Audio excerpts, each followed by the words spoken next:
Hello दोस्तों, आप सभी का अंकित क्लास 23 में स्वागत है।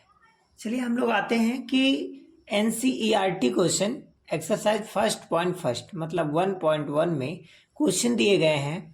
टोटल 4 क्वेश्चन है, ठीक है। जिसमें पहला क्वेश्चन दिया गया है, क्या शून्य एक परिमेय संख्या है और क्या इसे हम p/q के फॉर्म में लिख सकते हैं। क्या p और q एक पूर्णांक है तो उसमें q क्या 0 के इक्वल नहीं होगा, ये आपको दिखाना है। कैसे दिखाएंगे? देखिए, सबसे पहली कॉन्सेप्ट ये होती है कि ये रेशनल नंबर दिखाना है आपको। तो सबसे पहली चीज 0, क्वेश्चन नंबर फर्स्ट का सोल्यूशन ये है कि 0 एक परिमेय संख्या इसलिए है क्योंकि 0 के नीचे 1 लिख सकते हैं। क्योंकि 0 का यदि 0 अंश में है और हर में कोई भी संख्या है, अंश में यदि आपका 0 आता है और हर में कोई भी नंबर से हो, कोई भी अंक हो, तो हमेशा इसका डिवाइड भी 0 ही आएगा। लेकिन यदि मैं यही चीज क्या लिखूं, 0/2 लिखूं तब भी 0 होगा। मैं 0/3 लिखूं तब भी 0 होगा। 0/4 लिखूं तब भी 0 होगा। तो डॉट डॉट डॉट ये सब नंबर एक्सेट्रा इत्यादि ये सब नंबर क्या है, आपके परिमेय संख्या में आते हैं। इसीलिए हम ये भी कह सकते हैं कि 0 भी क्या है, एक परिमेय संख्या है। ये सभी क्या है, परिमेय संख्या है, ठीक है। इसमें आपका नीचे वाला देखिए 0 नहीं है, हर आपका 0 नहीं होना चाहिए। बस क्यों नहीं होना चाहिए, ये कंडीशन क्या है, क्यों 0 इक्वल 0 के बराबर नहीं होना चाहिए। तो देखिए, यदि अंश में 0 से भाग दे दिया जाएगा तो 0 से जब किसी अंश में भाग जाएगा, अंश कुछ भी हो सकता है, भाग जाएगा तो उसका आंसर अनंत आएगा। क्या आएगा, अनंत आएगा। और अनंत परिमेय संख्या नहीं है। इसीलिए हमेशा याद रखिए कि जो डिनोमिनेटर है मतलब हर जो है वो 0 के इक्वल नहीं होना चाहिए। इस बराबर इज इक्वल नॉट होता मतलब कि बराबर नहीं है, इसका साइन है। और किसके सब बराबर नहीं है, 0 के। हर 0 के बराबर हो जाएगा तो वो परिमेय नहीं होगा, ठीक है। क्वेश्चन नंबर फर्स्ट क्या हो गया, कंप्लीट। अब क्वेश्चन नंबर आते हैं सेकंड क्या है। चलिए इसको नोट डाउन करते रहे आप लोग। क्वेश्चन नंबर सेकंड है, दिया गया 3 और 4 के बीच 6 परिमेय संख्या ज्ञात कीजिए। देखिए 3 और 4 के बीच कहा है, ठीक है ना। 3 और 4 के बीच, तो देखिए ज्यादातर लोग वैकल्पिक विधि लगाते हैं। कौन सी विधि, वैकल्पिक विधि लगाते हैं, ठीक है ना, वैकल्पिक विधि। तो वैकल्पिक विधि के अकॉर्डिंग हम लोग कैसे लगाएंगे, तो लगाते हैं, देखिए जो दिया रहता उसको ऐड कर देना चाहिए। 3 + 4 = 7। अब ये जो नंबर्स आया है इसको अंश और हर दोनों में गुणा करेंगे। जैसे 3 है, इसके नीचे 1 होता है। ऐसे आपका 4 है, ठीक है ना, ऐसे आपका क्या है, 4 है, इसके नीचे भी 1 होता है। यदि मैं इसमें जो नंबर है उससे मल्टीप्लाई कर दूं, अंश और हर दोनों में, ऐसा गुणा कीजिए कि इसके मान में कोई परिवर्तन ना आए। अगर काट दे तो भी कोई चेंजिंग नहीं होगी। ऐसे यहां भी 7 ऊपर तो 7 नीचे भी। 7 त्रिक कितना हो जाएगा, 21 और 7 एकन्नम 7, 7 एकन्नम 7 और 4 सत्ते 28। इसमें हमेशा यह ध्यान देना कि जो आपने लिया क्या उसका बेस इक्वल है। यदि हर बराबर है तभी संभव है। तो 21 और 28 के बीच का नंबर लिखिए। 21 के बाद कौन आता है, 22, और बेस इक्वल होना चाहिए 7।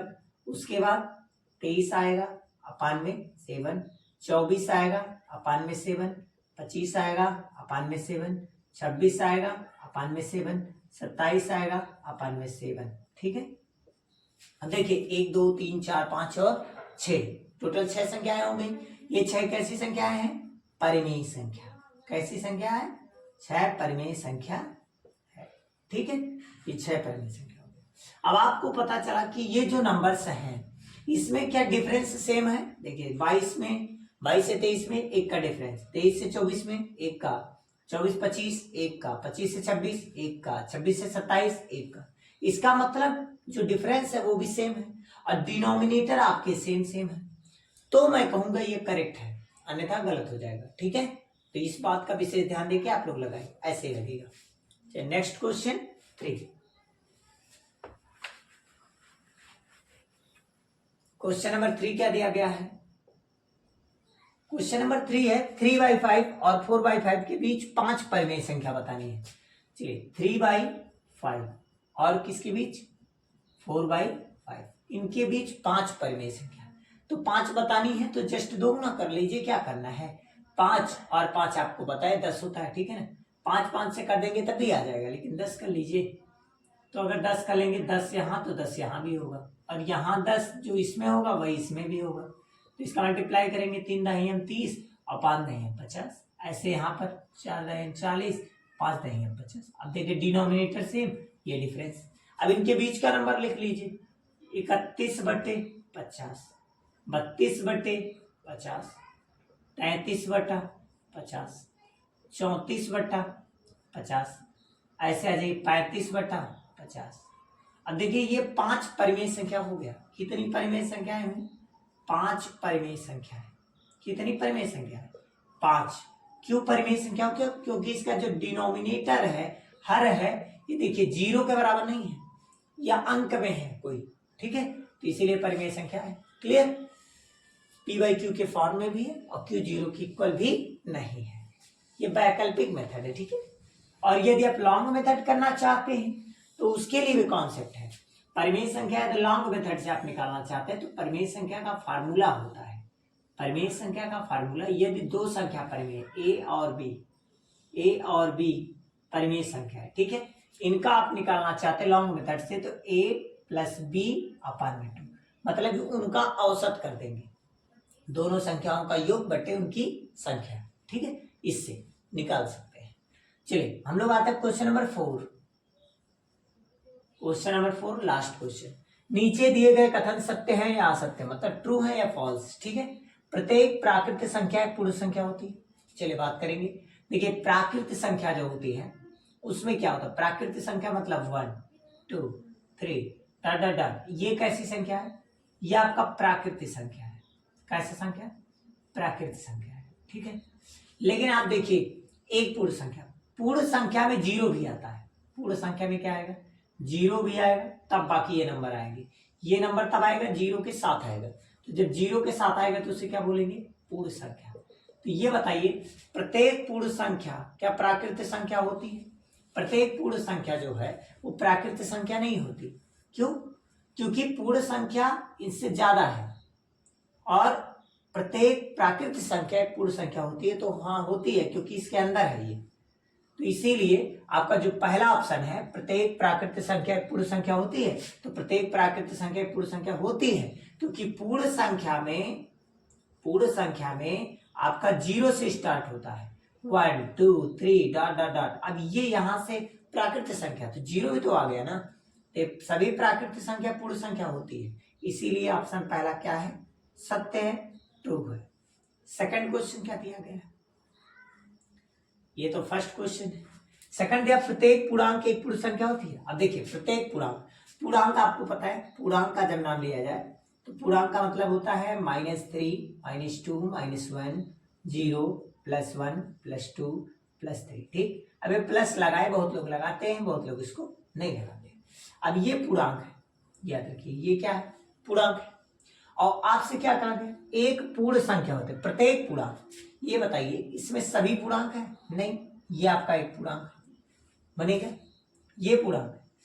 अब इसमें आपका क्या सभी मतलब प्रत्येक पूर्णांक क्या एक पूर्ण संख्या होता है, तो नहीं होता। पूर्ण संख्या में आपका यहां से स्टार्ट मान लीजिए पूर्ण संख्या 0 1 2 3 4, ठीक, होल नंबर पूर्ण संख्या ही तो है। अब इस पूर्ण संख्या में ये थोड़ी ना आ रहा है -3 -2 -1 नहीं आ रहा है ना, तो यह आपका ऋण पूर्णांक है, इसीलिए ये क्या हो जाएगा असत्य हो जाएगा, मतलब फॉल्स हो जाएगा, मतलब असत्य है। दूसरा विकल्प असत्य है।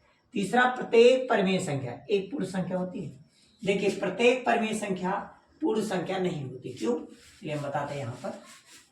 देखिए जैसे आपका 1/2 आ गया, 1/3 आ गया, 1 आ गया, ऐसे लेट कर लेते हैं 1/8 आ गया, 2/1 आ गया, तो 2/1 को ही हम लोग तो 2 लिख सकते हैं ना भाई।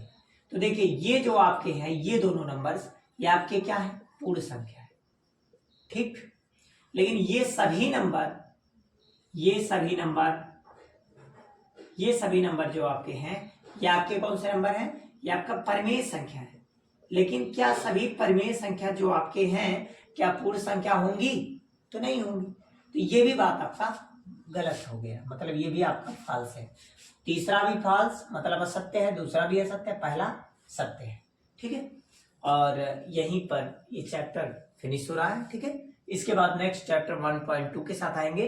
और वीडियो अगर अच्छी लगी हो तो आप लोग शेयर, सब्सक्राइब, लाइक सभी लोग करते रहें।